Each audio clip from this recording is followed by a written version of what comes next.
Hello friends, back to Bhavani lifestyle. நம்ம வீட்டில் இன்றைக்கி முழு வேர்க்கடலையே அவிக்க போகிறோம். நீங்களாம் நலமாக இருக்கீங்களா? நல்லா இருக்கீங்களா ஃப்ரெண்ட்ஸ்? இந்த கடலை வந்து 1 கிலோ 100 ரூபா. ஆனால் இன்றைக்கி இதுக்கெலாம் பணம் கொடுக்கல. அது பெரிய ஸ்டோரி. ஒரு வியாபாரி வந்து ஒரு 4-5 மாதத்துக்கு முன்னே எங்கள்கிட்ட வந்து ஒரு மிக்சர் ரிப்பேர் பண்ணி கொண்டு போனார் வியாபாரி. ஒரு காய்கறி வியாபாரி. இந்த 4-5 மாதமாக அவர்கிட்ட நான் 100 ரூபாய்க்கு நான் ரிப்பேர் பண்ணி கொடுத்தேன். இன்றைக்கி நாளைக்கு நான் அலக்கழிச்சிட்டாரு. பணம் கேட்கும் போதெல்லாம் அப்புறமா தரேன்னு சொல்லுவார். எனக்கே நைட்டு இந்த மனுஷன்ட்ட பணம் கேட்கணுமான்னு அந்த ஆள்கிட்ட சொன்னேன், நீ என்னைக்காவது என் கடையில் எதுவும் ரிப்பேர் பண்ண வந்துடாத, உனக்கு நான் எதுவும் பண்ணித்தர மட்டும் போக சொல்லிட்டேன். அவரு என்கிட்ட பதில் சொல்லலை. என்ன சொன்னேன், என்னைக்காவது நீ என்கிட்ட நான் என்ன செஞ்சேன், கடலை 1 கிலோ வாங்கிட்டு பேசாமல் கடைக்குள்ளே வந்துட்டேன். ஏன்னா ஒரு என் கடை பக்கத்தில் வந்து 100 ரூபா தாங்கன்னு கேட்டார்.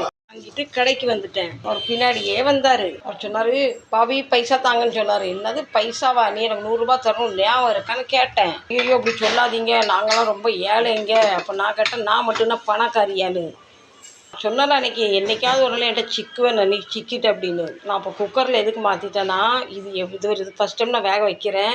சட்டி பற்றவும் இல்லை. இது வந்து வேகுமா வேகாத எவ்வளோ நேரம் எடுக்குன்னு தெரியாது. இவர் சொன்னார், போட்டு ஒரு 3 விசில் வச்சுவிட்டு வெந்துடணும். இந்த வேஸ்ட்டு பாருங்கள் இவ்வளவு. இப்போ மண் பாருங்கள், மண்ணே ஒரு 1/4 கிலோ மண் இருக்கும் போல், அவ்வளோ மண். இதை இப்போ இதில் அப்படி ஊற்றி விட்டேன்னா என்னோடய சிங்கு சொக்கப்புறம் ஆயிரும். இதை அந்த தண்ணி கொண்டு போய் செடியில் ஊற்றிடுவேன். கடலைக்கார கதைக்கு போகலாம். வந்து சொன்னார், இப்படி செய்யாதீங்க, நாங்களே ஏழை என்ன பண்ண சொல்லி. நான் என்ன பணக்காரியா? அன்றைக்கி நான் உன்ட்ட வேலை செஞ்சுட்டு பணம் கேட்கும்போது இன்றைக்கி நாளைக்கு டக்காட்டில் அடித்தேன்.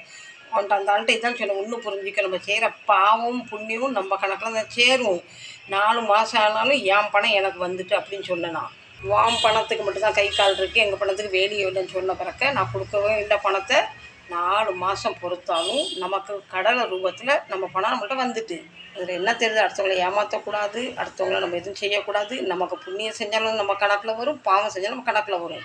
அதான் ஃபஸ்ட் டைம் நான் வேக வைக்கிறேன். இது எத்தனை விசிலில் வேகுது என்ன ஏதுன்னு பார்க்கலாம். தப்பாக ரைட்டாக கண்டிப்பாக நீங்கள் என்ன கமெண்ட் பண்ணுங்கள், சரிங்களா? செய்கிற பாவத்தையும் நன்மையும் கடவுள் கணக்கில் வந்து எழுதிக்கிட்டு தான் இருக்காங்க. 4 விசில் அடித்து முடிஞ்சிட்டு இப்போ கடலை வெந்துட்டான்னு பார்க்கலாம். உப்புலாம் இது வழியாக வந்து ஃபுல்லாக இதுவும் இதை ரொம்பாயிட்டு வெந்திருக்குமா வேகலையா தெரியல. ஃப்ரெண்ட்ஸ், எனக்கு இந்த 1 கிலோ கடலை 100 ரூபான்னு சொல்ல வேஸ்ட்டு தான். எப்படி சொல்கிறேன்னா, டிமார்ட்டில் 1 கிலோ கடலை உரித்தது 180 ரூபா 200 ரூபா தான். இது 1 கிலோ நம்ம உரிச்சா எனக்கு 1/4 கிலோவும் கிடைக்காது. அதோட சொத்து பொக்குலாம் நிறைய இருக்குது. நஷ்டம்தான். இருந்தாலும் சரி, நம்ம விட்டு போன 100 ரூபா நம்மளை வந்து கடலை ரூபத்தில் வந்தது. நான் ஹாப்பியாக நினைக்கிறேன். இப்போ லேசாக கொஞ்சம் கழுவிக்கலாம், நிறைய மண் இருக்குது. இப்போ நீங்கள் சொல்லுங்கள், வெந்திருக்குமா வேகாதா?